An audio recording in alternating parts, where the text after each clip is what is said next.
रहीम कैसे निभे बेर केर को संग, वो डोलत रस आपने इनके फाटतंग। अब चीन की धोखे की कहानी सुनिए। चीन ने रूस को किस तरीके से धोखा दिया कि 60 किलोमीटर की जो ये लंबी सेना देख रहे हैं, ये 60 किलोमीटर की रूस की लंबी सेना शिकार बन गई चीन के धोखे का। अब तक कीव कब्जे में आ चुका होता और यूक्रेन में जंग बंद हो चुका होता, लेकिन चीन के धोखे ने रूस के इस बड़े से काफिले को रोक दिया है और अब रूस पछता रहा है चीन के इस धोखे से। सैन्य तौर पर चीन का धोखा मिला है रूस को। जानेंगे क्या है मामला, क्यों ये पूरा कारवां रुक चुका है या बहुत ही धीमी तरीके से बढ़ रहा है, रूस के प्लान को चीन ने कैसे फेल कर दिया है। तो वहीं दूसरी तरफ रूस की सपोर्ट में कौन आया? रूस की सपोर्ट में अमेरिका के ही बड़े दिग्गज एलन मस्क आए हैं। वैसे तो ये राष्ट्रीयता के नाम पर अमेरिकन भी है, कैनेडियन भी है और साउथ अफ्रीकन भी है, लेकिन रूस के सपोर्ट में ये क्यों आए और अपनी ही सरकार से पंगे ले लिया है। जानेंगे इन खबरों को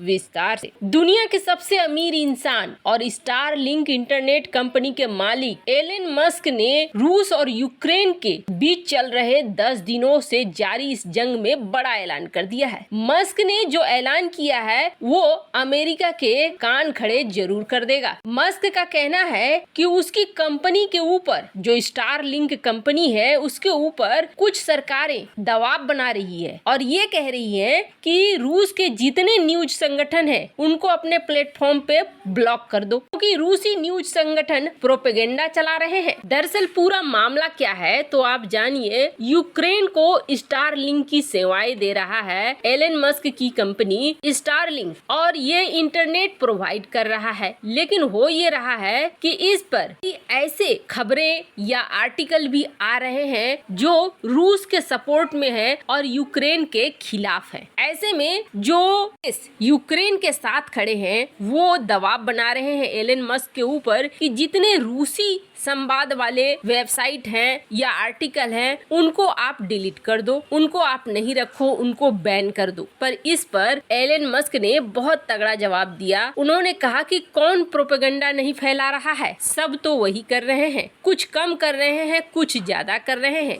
हमें तो घृणा आ रही है ये बोलने में कि जब तेल और गैस का दाम बढ़ रहा है तो ओपेक प्लस देश क्या कर रहे हैं, क्यों नहीं तेल और गैस का उत्पादन तुरंत बढ़ा दे रहे हैं ताकि अभी जो सिचुएशन है उसको संभाला जा सके। क्या सब अपने अपने फायदे के लिए काम नहीं कर रहे हैं? मैं तब तक ऐसा कुछ भी नहीं करूंगा। मैं लोगों को बोलने देने की आजादी पर विश्वास करता हूं। मैं तब तक ऐसा कुछ भी नहीं करूंगा जब तक कि बंदूक की नोक पर मुझसे ये कराया न जाए। मैं स्वतंत्र विचार रखने के पक्षधर हूं और ऐसा बिल्कुल भी नहीं करूंगा। उसके लिए एलन मस्क का ये बहुत बड़ा समर्थन माना जा रहा है। जब अमेरिकी कंपनियां रूसी न्यूज एजेंसियों को ब्लॉक कर रही हैं ताकि रूस की बात दुनिया तक न पहुंचे। इन दोनों रूसी राष्ट्रपति पुतिन का एक इंटरव्यू काफी चर्चा में है जिसमें वो बोल रहे हैं कि नाटो तो हमारे सीमा तक आ गया, लेकिन क्या हम लोग गए थे अमेरिका के किसी भी बॉर्डर वाले इलाके में जाकर? क्या हमने मिसाइलें तैनात कर दी? क्या हमने बम फोड़ दिए? क्यों फिर वो हमारे दरवाजे पर आ रहा है? आप इस इंटरव्यू को सुनेंगे तो आपको यही लगेगा कि पुतिन बिल्कुल सही दिशा में चल रहे हैं। ऐसे में दुनिया भर में कई ऐसे हैं जो अमेरिकन हैं लेकिन उनको